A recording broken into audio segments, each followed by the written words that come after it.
строительство и оборудование завода было вложено порядка 32 миллионов рублей. На данном этапе в год завод способен производить более 700 тонн лакокрасочной продукции, при полной мощности более 4500 тонн.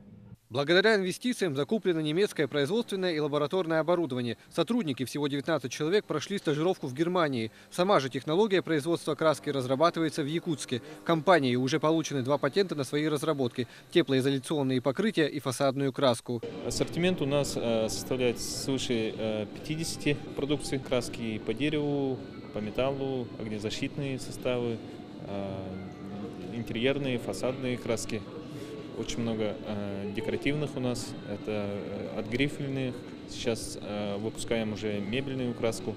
Предприятие первым начало работу на территории опережающего развития индустриального парка Кангаласы. Это часть полномасштабного проекта по выходу на российский рынок, освоение которого – основной пункт стратегии развития региона. Но мы планируем, что БЕГЕ не будет только останавливаться городом Якутском, будут поставки также и на другие регионы, с тем, чтобы диверсифицировать рынок поставок. И, конечно же, у этого предприятия, еще раз говорю, очень хорошее качество.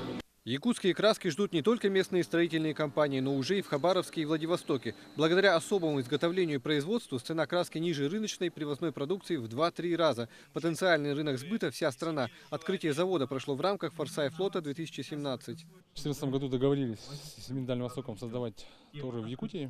Мы его создали при поддержке министерства. Мы построили заводы, и вот это результат.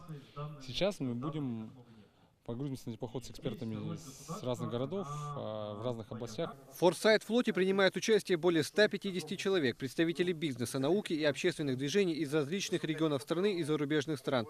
По итогам Форсайт-флота будет создана дорожная карта «Образ Якутска до 2032 года». Султан Лариса, Василий Соловьев, Вести, Якутск.